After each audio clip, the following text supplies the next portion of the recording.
We're in the midst of a huge transformation where our peers, communities, and workplaces are all really melding into one. Welcome to Reimagining Company Culture. My name is Christina Giordano, she, her, and hers, and I am the Senior Partnerships Manager here at AllVoices. Today, I am very excited to welcome our next guest onto the interview series, Ron Taylor. He is the Head of Diversity, Equity, and Inclusion at Natixis Investment Managers. Ron, it's so good to see you. If you want to share a little bit about yourself for our listeners, including your pronouns, and when you were younger, do you remember how exactly you answered the question, what do you want to be when you grow up? I'm still figuring that part out, but thank you so much for having me, Christina. So my pronouns are he, him, and he, him, sorry. And what I wanted to be when I grew up, I wanted to be a writer. And I recently shared a post on LinkedIn where I talked about a project we had as first graders. So when I was 6 years old, and we had to write a project or do a project about somebody we admired. And I chose Richard Wright. And the reason I chose his 600-page autobiography was because there was a picture of him on the cover.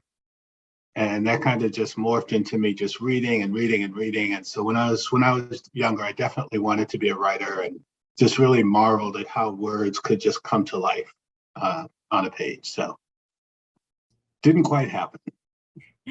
I love that answer. I think it's always interesting to kind of ask where we thought we'd be kind of 10, 20, 30 years from now as well. I think when we're talking to folks who are practitioners and operators in diversity, equity, and inclusion, a lot of folks at a company, no matter where they sit in the organization, are how do you know that we're doing a good job? How do you know we are measuring progress as well? What is your philosophy around measuring DEI initiatives, knowing that we're not looking to check a box and say, okay, we're done. We don't have to work on this for 2022 or 2023, but also what gets measured gets invested in.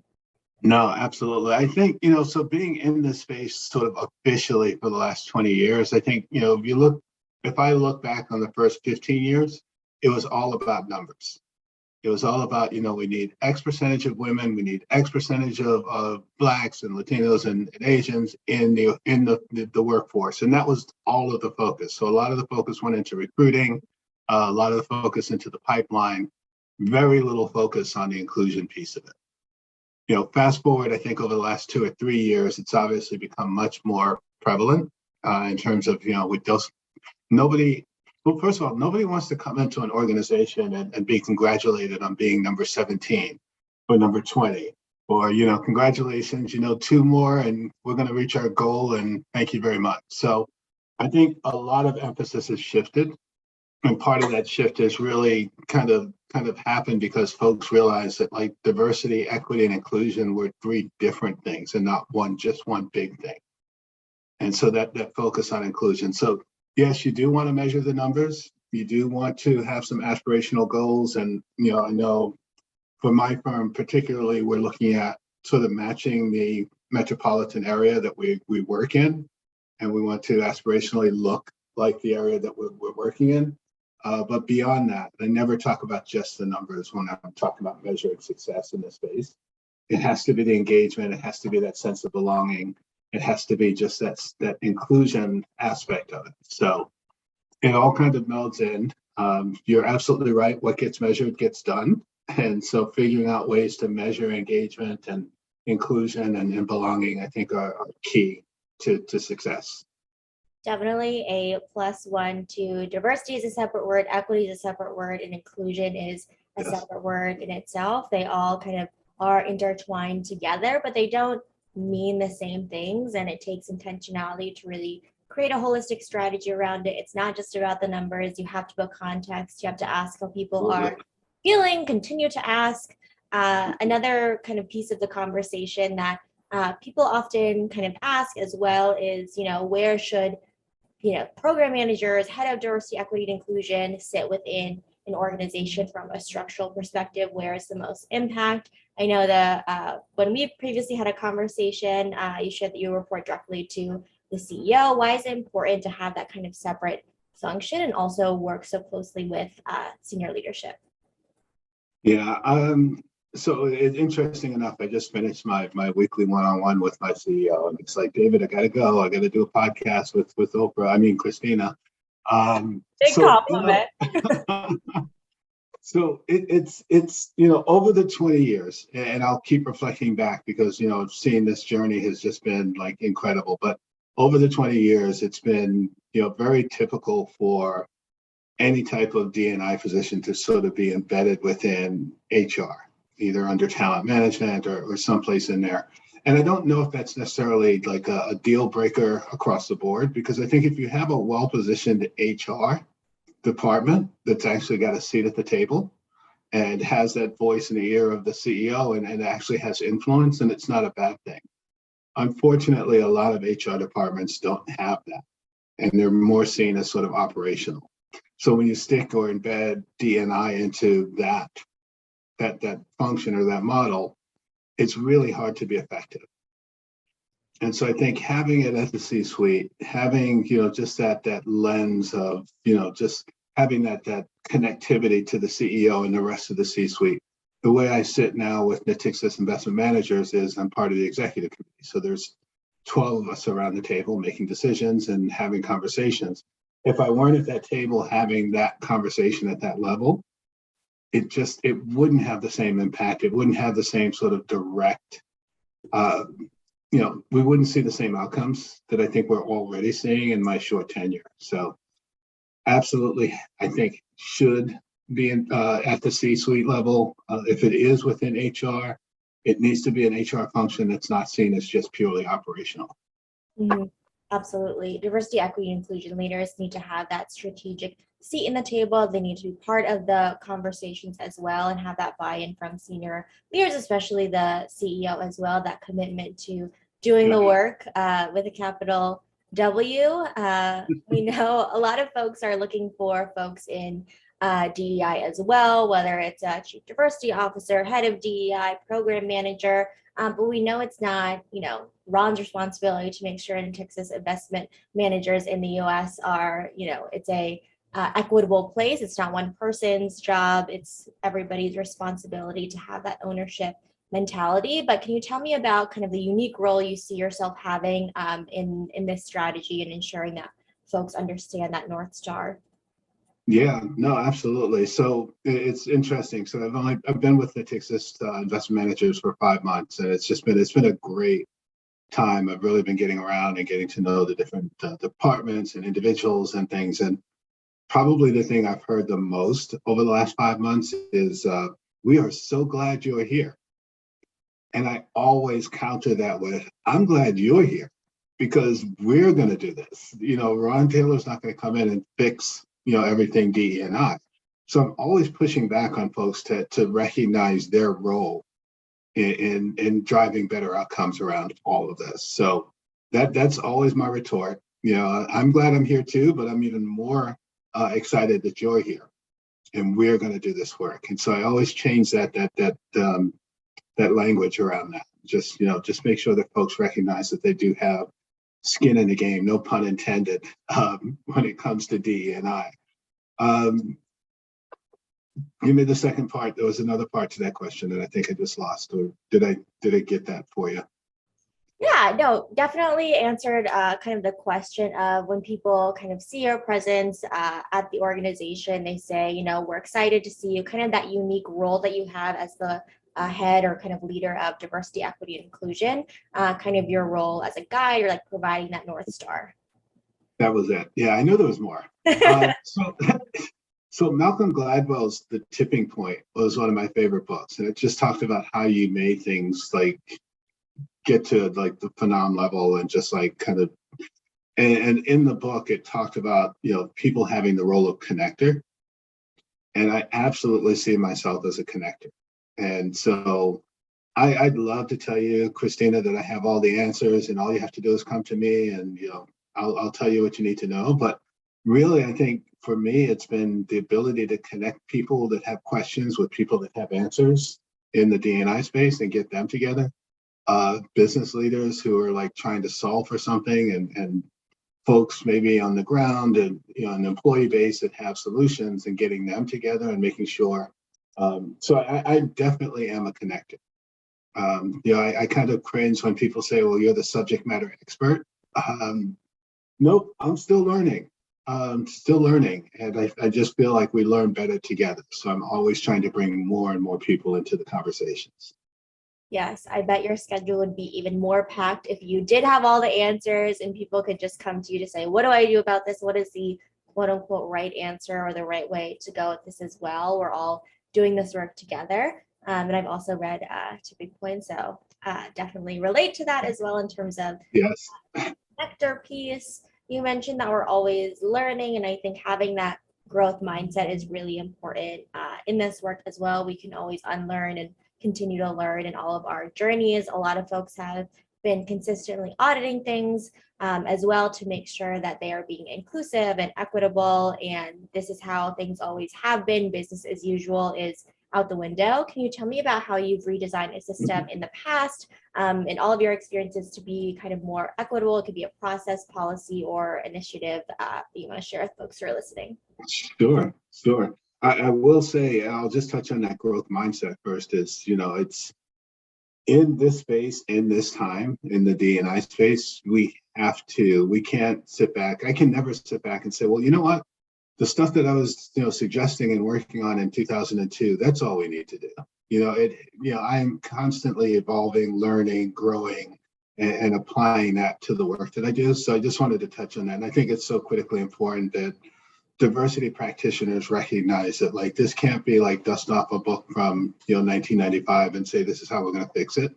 It's a completely different approach. In terms of like systems and processes, I think probably the easiest example would be sort of just the recruiting function, which I don't even call it recruiting. I call it talent acquisition, because I think there needs to be a real true partnership between hiring managers and the recruiting team. So looking at that, putting in something as simple as like diverse slates of candidates. Research out there says, if there are diverse slates and really diverse slates, not just like give me like the token woman or the token minority, but if you have 4 candidates, 3 of those candidates should be women in order for them to get really a fair chance at the role. So something as simple as adjusting and encouraging or even mandating diverse slates of candidates coming in for roles. I've seen a lot over the years, a lot of one-to-one hiring where, Jim picks up the phone and calls Bob, and voila, Bob's got the job. And so that really has gone out the window. And I think, mandating, encouraging, however you want to approach it, these diverse slates of candidates has really helped. And I've helped to design and sort of monitor that, but also diverse slates of interviewers. So you don't just have the same 3, 4, 5 people with the same mindsets coming at a candidate, and then they're all agreeing and you get like, confirmation bias and everything else. So having a diversity of interviewers, I think, is super important too. And how you define that can be a lot of different ways. So those are probably like the easier sort of system processes that I've seen and have implemented and have seen success. I know you probably saw a few, I guess it was a few weeks, maybe a month or so ago, where there was a major company that was in trouble for, just putting diverse candidates into the process, but not really kind of considering. Yes.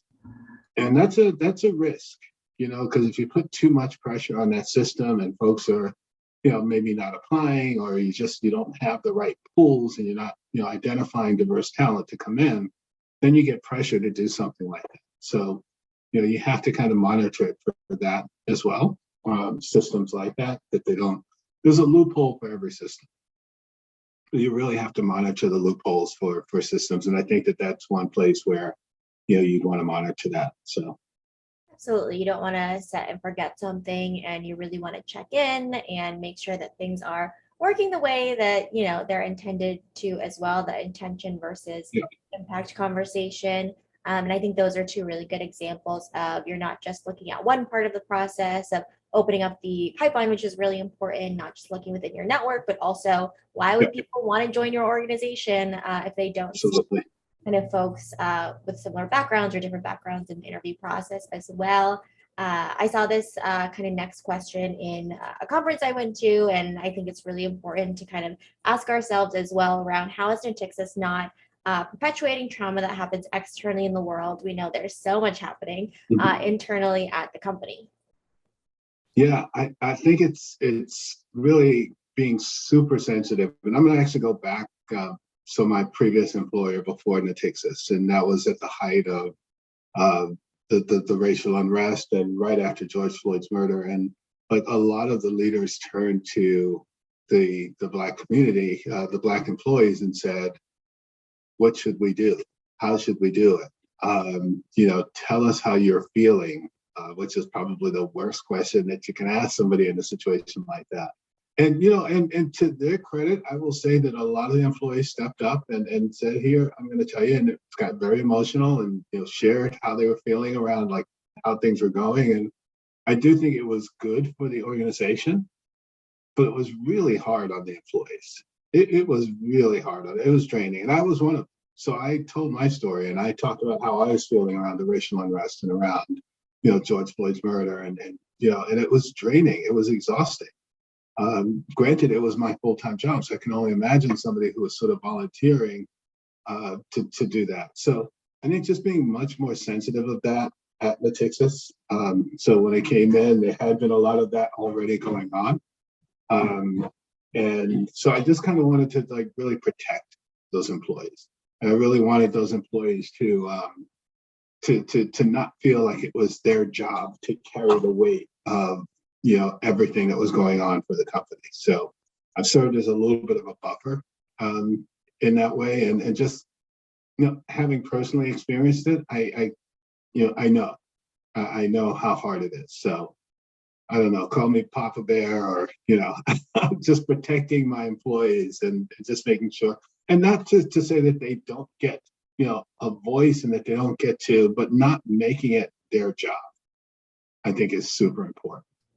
Absolutely. We are not fans of free emotional labor at Yes. work as well, and feeling that obligation and feeling like you have to bring this really traumatic experience and your feelings into the workplace, especially if we don't know Mhm. if like the workplaces that really ask employees are comfortable in the first place talking about things as well. So being really Yeah. intentional. Can you tell me, I guess, on the flip side, how you provide a platform for folks to really engage in authentic conversations around equity at work, and how you kind Mhm. of prepare that space as well to make sure that people feel like they can raise their hand. This is an opportunity, but again, it's not required.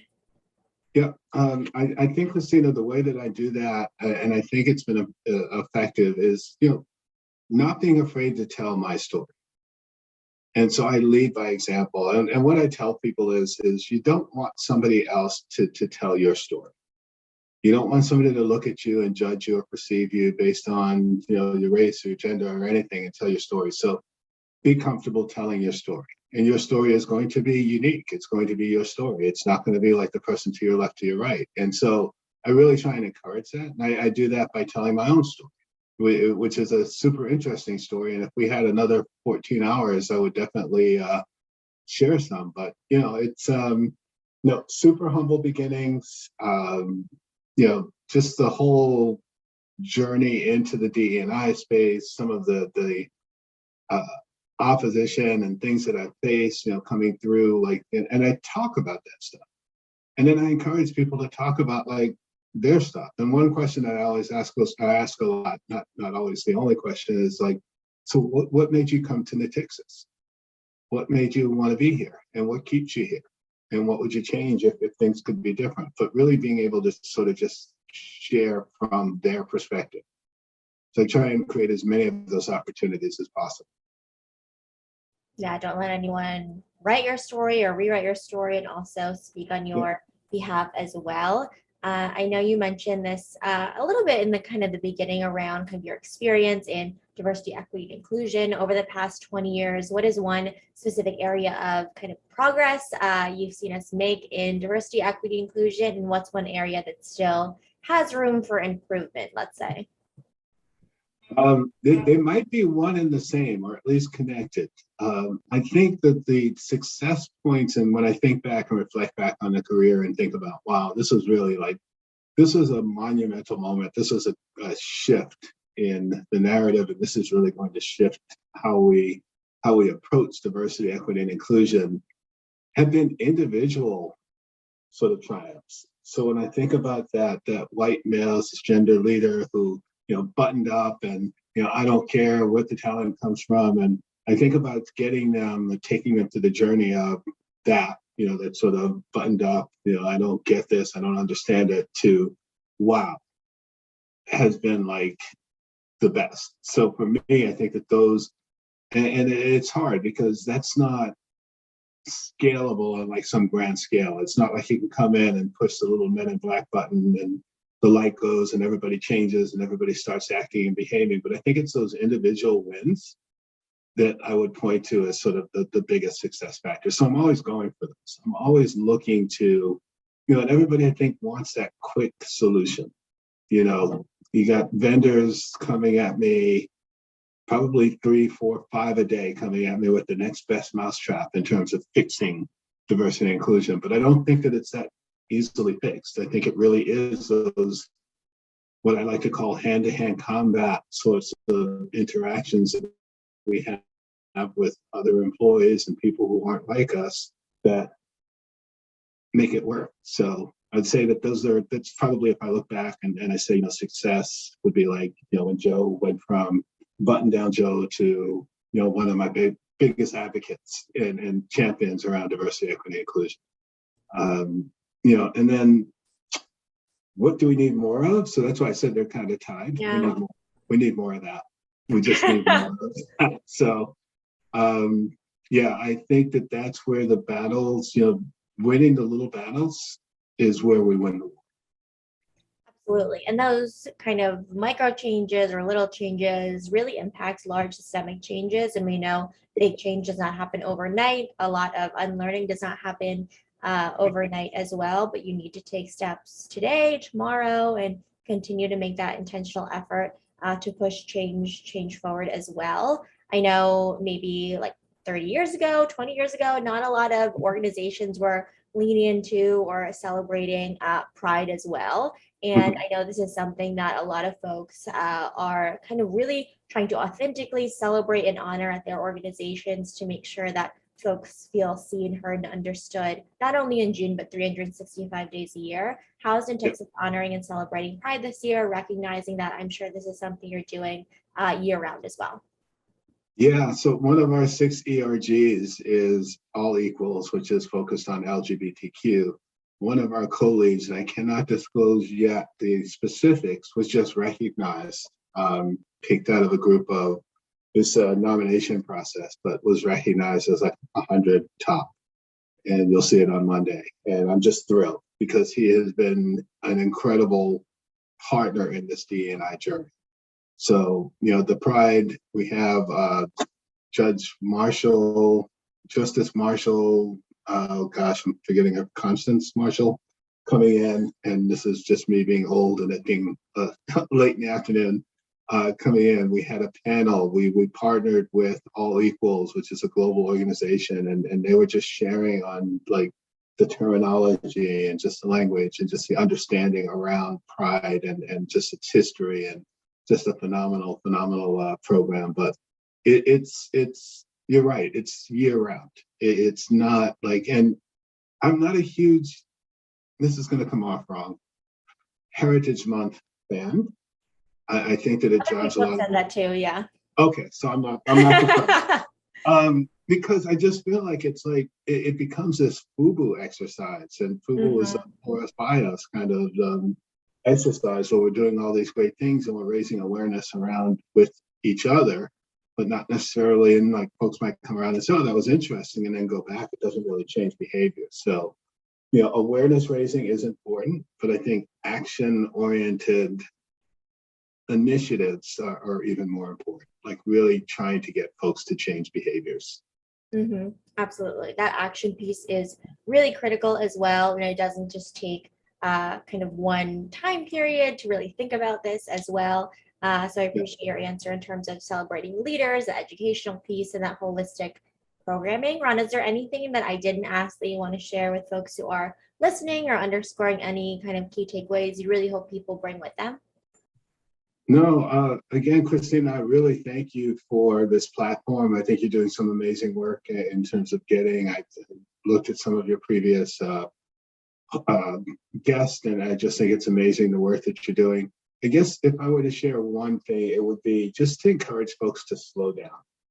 And we kind of touched on this. You know, you get in, you see somebody, you tell their story, you see, you know, somebody who's not like you, and you automatically like go back to. And part of that's natural.